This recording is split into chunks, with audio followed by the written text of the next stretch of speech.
Man, what a crazy Sunday slate of games we got between 1 o'clock and 4 o'clock. Not so much Sunday Night Football, because that was a fucking dud, man, between the Falcons and Vikings. So thank you, Falcons, for beating the Vikings and exposing them. Fucking one-trick pony, only because the Bears are so bad. But whatever, man. You got the Dallas Cowboys, New York Giants. Even though I don't like that, I can't stand the Cowboys, my least favorite team. But at least they put up a freaking great-ass performance. Thanks to Brandon Aubrey, of course, in a 64-yard and game-winning field goal in overtime for them. And the Giants looking like legit old Russell Wilson, 400-plus yards, almost 500, honestly. And also, he did throw an interception in overtime, but it is what it is. And also, the Kansas City Chiefs are now 0-2. Thank you, football gods. Thank you. They're listening to me for once. My Packers are 2-0. We stole Micah Parsons from the Cowboys, and we also got the Chiefs 0-2. What is this, a dream come true for me? What is going on, everybody? Welcome to another episode of Lucas E. Allen Productions on YouTube and all audio platforms, the Lucas E. Allen Show. With today's episode, your Monday, September 15th, 2025. Right on anything, follow me on social media if you haven't done so already. Twitter, Instagram, TikTok, and Facebook, Lucas E. Allen. Just upload a couple of YouTube shorts as well today. And also like TikTok videos and also Instagram Reels. I also try something new, like I post on Twitter, Instagram, and Facebook, where I discuss maybe some discussions, some nice discussions about the world of professional wrestling. I discussed today about AEW leaving a gem, obviously. And elevating the WWE television to be something that's complete boring, but something at least somewhat tolerable. You know, I can't stand WWE programming without AJ Lee or on it in general. You know, I love AJ Lee, one of the all-time freaking greatest. Absolutely love that girl. And even she can do so much, man. I mean, she can do so much for professional wrestling in the year 2025. So I'll do something about that. I'll discuss basically just her elevating this whole fucking wrestling shows, man. The only bright spot of this fucking television show is WWE, AEW, NXT, you fucking name it, bro. So let's discuss that. Follow me all on social media. Links are in the description below on all audio platforms as well. Not so much YouTube, because I don't know how to do that, like I said. Let's get right into it. Also follow me, also subscribe to his YouTube channel, Lucas E. Allen Productions. And also, leave a comment what you think of this episode, to say at least. And also leave me a 5-star rating. We'll get to that in a minute. But turn the bell for our post notifications. Also, leave me a comment what you think of this episode, like I said. Now, if you watch on Spotify, leave a comment as well as this podcast. Also, leave me a 5-star rating, like I meant to say at the top of the show. So that's saying it now, like I said. Let's get right into your episode today. Your Monday, September 15, 2025, like I said. So, update on Andrade's WWE release. If you missed the upload I discussed about Andrade's departure from the WWE, go check out the YouTube. The sale is only upload on YouTube and upload on your Spotify. So, you're an audio listener, just go check the YouTube. It's only like 17 or so minutes, something like that. We're going to discuss the latest on an update on Andrade's WWE release. We're discussing that. I found the story kind of bullshit, honestly.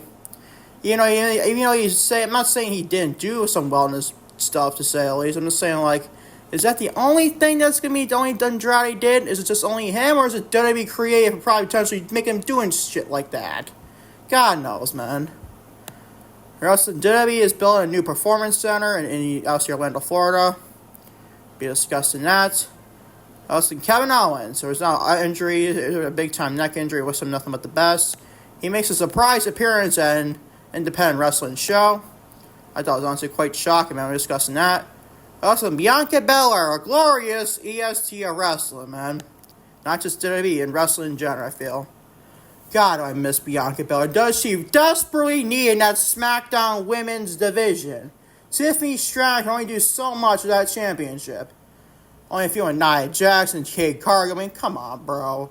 Just bring me back Bianca Belair whenever she's fucking clear. Shall we, please? Speaking of Bianca Belair, she gives an update on recovery from her WrestleMania injury she suffered in this past April of WrestleMania 41. Obviously, an epic triple threat match between her, Io Sky, and Rhea Ripley for the Women's World Title. Be discussing that. Also, AEW star MVP discusses his WWE exit from his past couple of years or something like that. Be discussing that. So I screwed on my notes here. It says Toni Storm, reigning defend AEW Women's World Champion. An interesting comment. Claims she's an AEW lifer and has no plans to ever return to the WWE. Sure, Tony. You probably just try to please Tony Khan. Let's be fucking real. Maybe she is accurate. Then again, does she really need to go back to WWE is the question. We'll discuss this all in your podcast there. Hosting your Monday Night Raw, September 15th, 2025 preview. As always, you can guess it, this day in wrestling history for September 15th of whatever year. As always, thank you for watching Lucas E. Allen Productions on YouTube and all audio platforms. Lucas E. Allen Show. On today's your episode of September 15th, 2025, or Monday, September 15th of 2025. Let's get on to today's podcast. Starting with, you guessed it, update on Andrade's WWE release.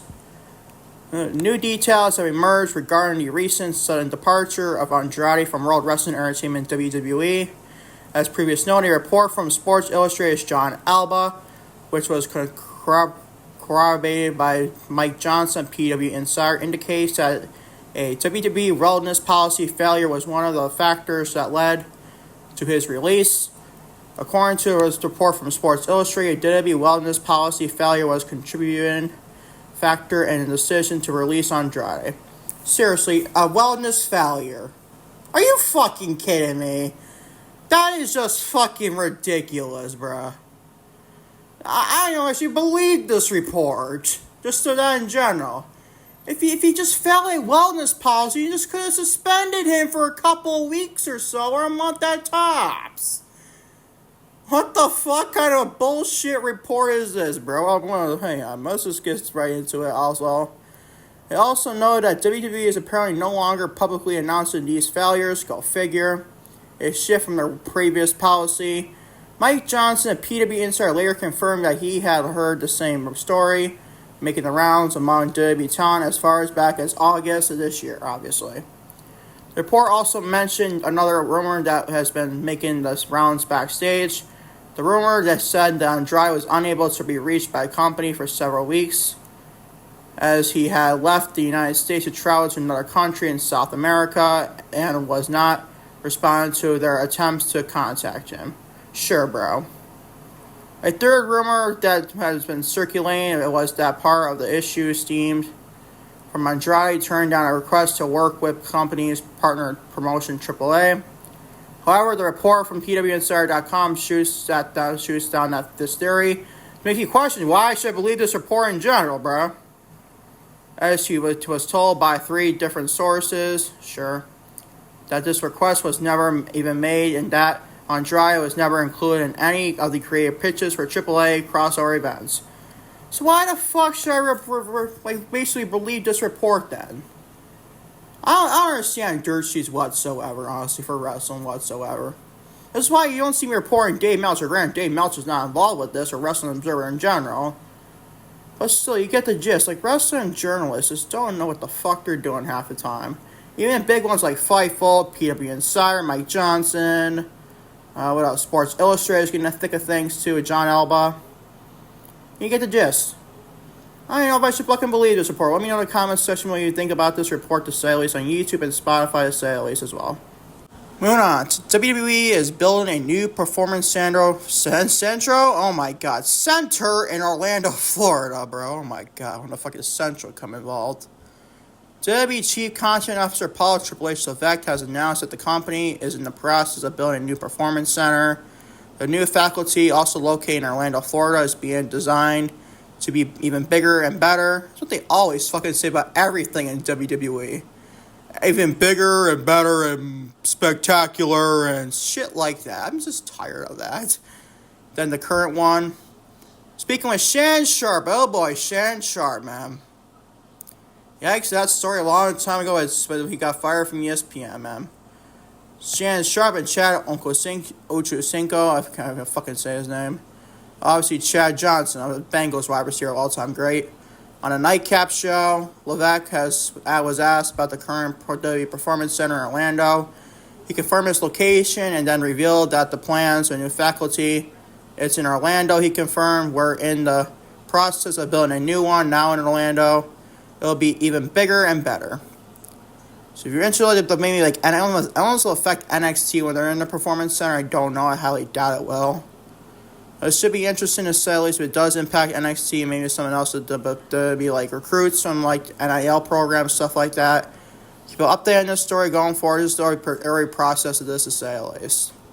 Moving on to Kevin Owens makes a surprise appearance on an independent wrestling show. Injured WWE superstar Kevin Owens made a surprise appearance for an independent promotion, Green Mountain Wrestling. Interesting name there to say the least. Never heard of this whatsoever.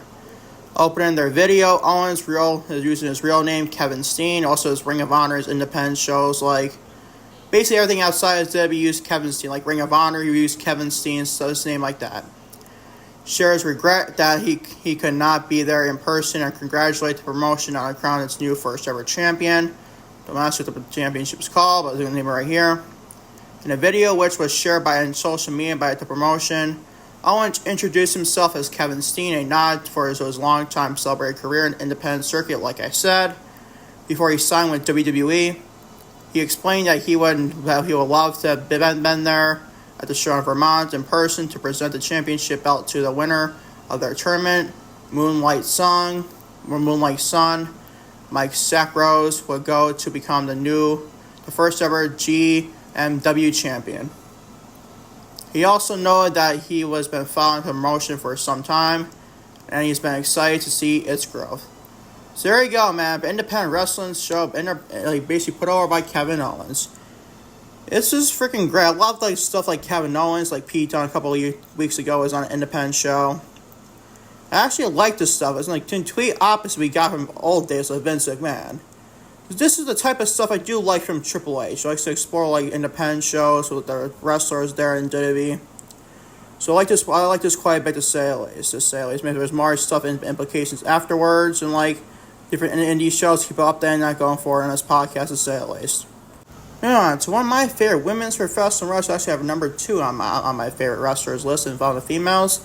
Lovely Bianca Belair gives update on her recovery from her WrestleMania injury of her wrist, obviously. Former WWE Women's Champion Bianca Belair has provided a brief but telling update on her recovery from the broken figure she suffered at WrestleMania 41 in April this year, obviously. In a new interview, the EST confirmed that she is still on the mend from her injury, and that has kept her out of the ring for the past 5 months. During a recent appearance on the Club 520 podcast, I believe it was going twice with Shannon Sharp's podcast too, Club Shay Shay. So there you go, just discussed Shannon Sharp last segment on the podcast today, obviously. Belair was discussed in the triple threat match that she had at WrestleMania against Rhea Ripley and Io Sky for the WWE Women's World Championship, which Io Sky retained, obviously. While speaking about the match, she revealed that she is still dealing with the effects of the injury she sustained that night. She noted that she was wearing her wedding ring on her right hand instead of her left because her finger was still broken. Despite the injury, Belair looked back on the WrestleMania match with pride. That's one of my matches I'm most proud of about the WrestleMania match this year. Past year, Rhea Ripley and Io Sky. There has been a lot of strength and athleticism that we've displayed in storytelling, she said. That's what's amazing about WWE. It's sports entertainment for sure.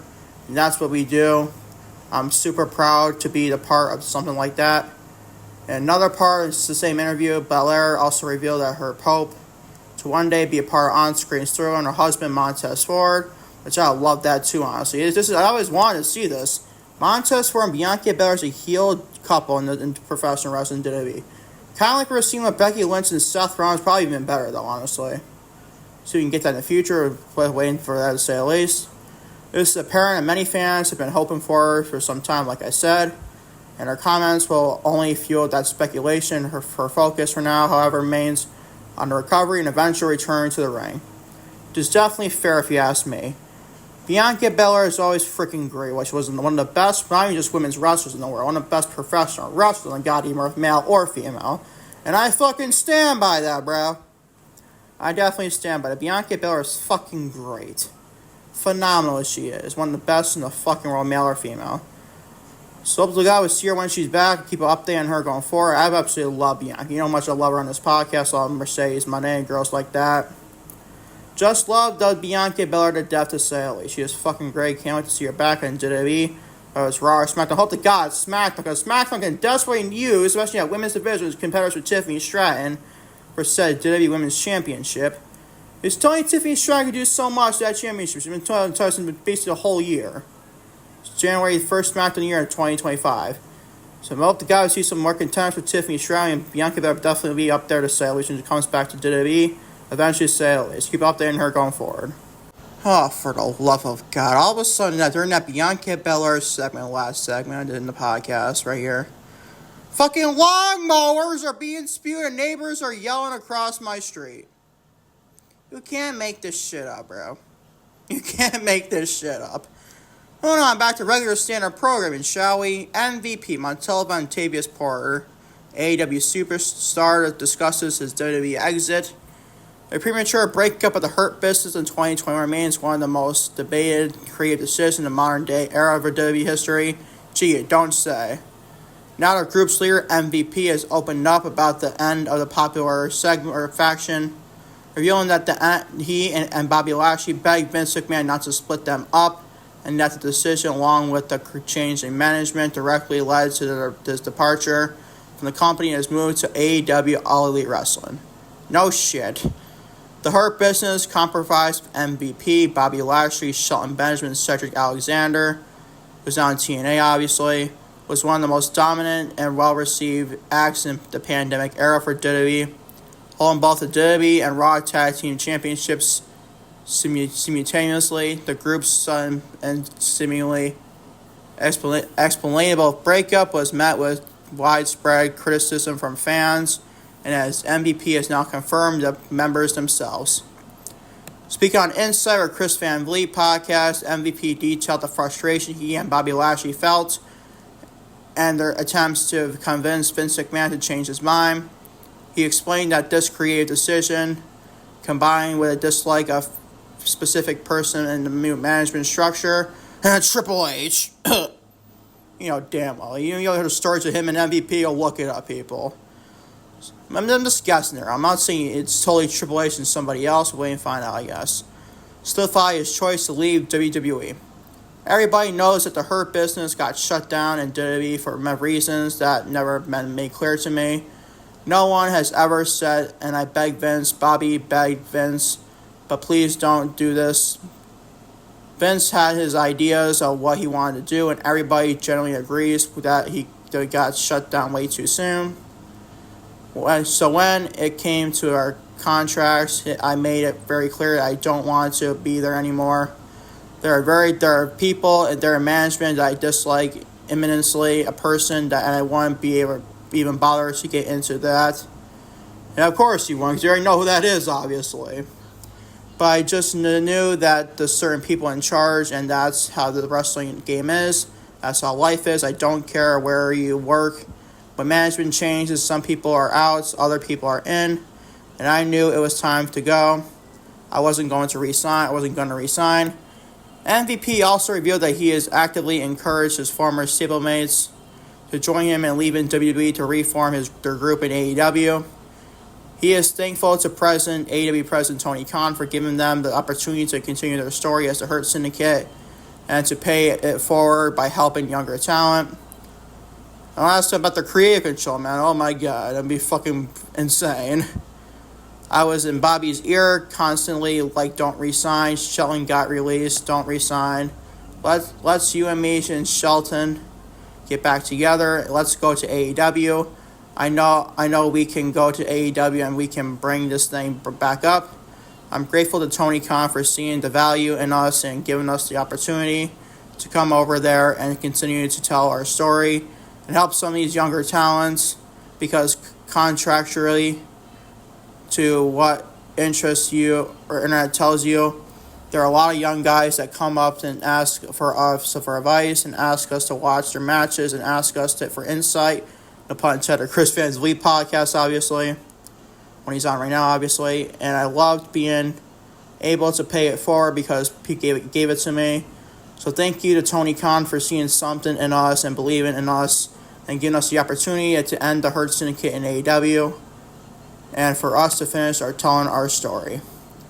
I do like the stuff he said about you. He didn't totally slam. We all know what he was talking about in WWE. Besides, just look at that. Just Google him and Triple H. You know about this stuff to say at least. Not going to discuss anymore here. I did appreciate him discussing Mike. He's kind of right at the same time. AEW, Tony Khan gave the Hurt Syndicate another chance. Whether that's Triple H or Vince McMahon did not give it, they obviously ended that stuff. They ended that shit, to say at least.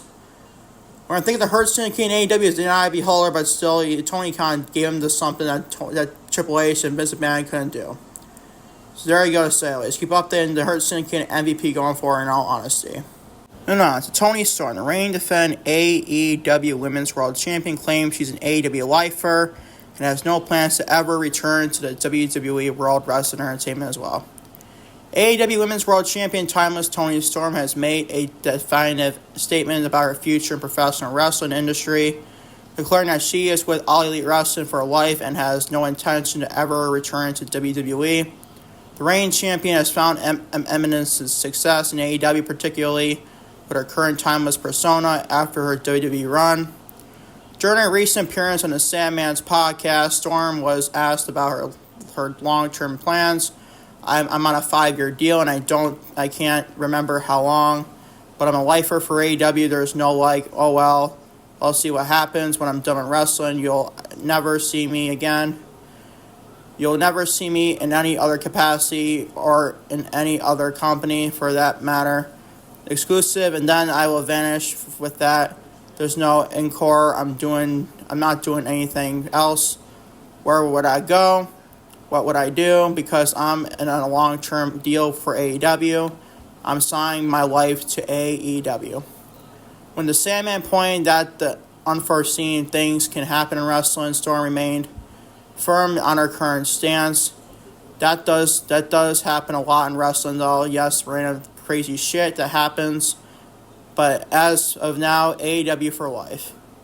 She also specifically addressed the possibility of one day going back to WWE, saying that while she respects the company, she does not feel is a good fit for her environment.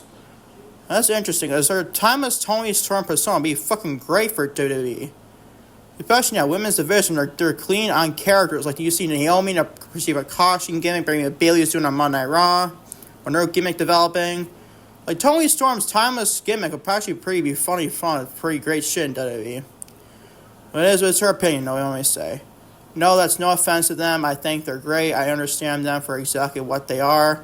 They're a machine, they're a business, and I don't fit in that whole shtick. And that's cool. I love a lot of the people that work there. And it's like, yes, get that money, get that power, but realistically, in my life, that's it. I could do another 20 years with AEW.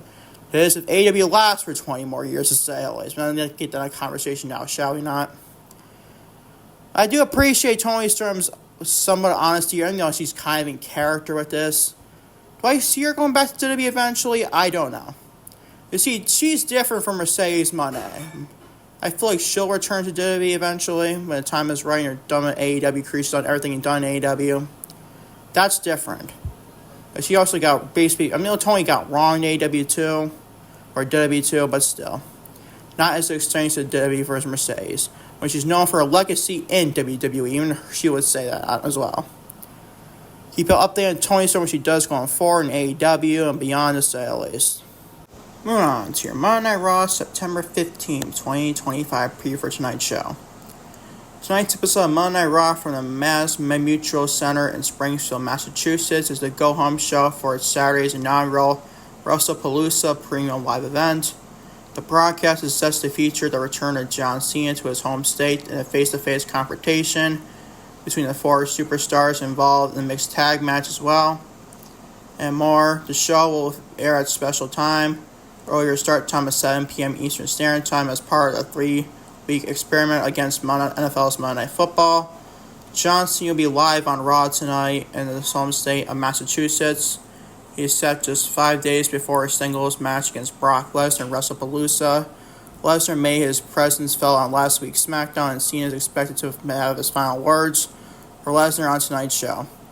Also on the show, all four participants in mixed tag team match at WrestlePalooza, obviously being CM Punk, AJ Lee, and Seth Rollins and Becky Lynch, will be in the same ring to a face-to-face confrontation of World Heavyweight Champion Seth Rollins and Women's Intercontinental Champion Becky Lynch to go to face-to-face with their opponent CM Punk and return AJ Lee, like I said. In other in-ring action, Lyra Valkyria looked to get her back in her winning ways. Through a tough loss last week as she takes on the Judgment Day's Roxanne Perez. She lost last week to Raquel Rodriguez, obviously. The rivalry between Penta and the New Day will continue as Penta goes one-on-one with Kofi Kingston. Also, Dragon Lee is set to face El Grande Americano in a match as well. Boring all. So the only stuff I'm looking forward to is that John Cena is. Because I'm only looking at the single stuff of John Cena left. See what he does on Raw tonight. Also, it's always been interesting what he does in his retirement tour. And also, obviously, seeing AJ Lee, Seth Rollins, Becky Lynch, and CM Punk. And they're face-to-face, all to say the least. I'm looking forward to Monday Night Raw whatsoever tonight. I'll also be watching more so Monday Night Football, Buccaneers and Houston Texans. Tampa Bay Buccaneers and Houston Texans to get the gist for that. But I'll also update you on Raw throughout the day or the stuff the weeks to go on forward to say the least. We'll see what Monday Night Raw produces on tonight's show starting at 7 p.m. Eastern Standard Time on Netflix to say the least. And finally, for your Lucas Eon Productions podcast, your Monday, September 15, 2025. This day in wrestling history. You've gone out of here after this discuss this day in wrestling history. Starting in 1992, there was a cross-promotion show that held by WWF and Japanese promotion War in Yokohama, Japan. On the card, we saw The Undertaker defeat King Haku, I think that's how you say it, and Ric Flair defended the WWF World Heavyweight Championship against Gene Sirio Tuneria. I don't know how to fucking say that, man. So that's 1992. 1998, Jacqueline defeated Sable on Monday Night Raw to win the vacate WWF Women's Championship, the first champion since the belt was infamously thrown out in the trash by Medusa on WCW Nitro. Obviously, I think that's Alundra Blaze, if you ask me. So that's 1998. Move on. 15 years later, 2013. WWE presents Night of Champions in the main event. Daniel Bryan, also known as Bryan Danielson, defeats Randy Orton to be reclaimed the WWE World Heavyweight Championship in a fast count with referee Scott Armstrong. The title was returned to Orton due to the fast count the next night. So that's 2013. And finally, to stay in wrestling history, 2019. WWE presented Clash of the Champions pay-per-view in a unique situation. Seth Rollins and Braun Strowman went to an event as defend the Raw Tag Team Championships, or champions, but also had to face each other for Rollins' Universal Championship in the main event. The team out Robert Roode, also known as Bobby Roode, and Dolph Ziggler, also known as Nick Nemeth, captured the tag team titles from the Battle in Duo, and Rollins successfully defended against Strowman. The only other title changed, the Revival dethroned the New Day for the SmackDown Tag Team Championships as well. I also believe on that card, Sasha Banks, my girl Mercedes Moné, challenged Becky Lynch for the Raw Women's Championship as well. Obviously, in disqualification, I don't know if I like that whatsoever, honestly. And that is this day in wrestling history. Thank y'all for watching. Lucas Eon Productions on YouTube and all audio platforms. Lucas Eon Show, with your podcast for Monday, September 15th of 2025. Hopefully, knock on wood.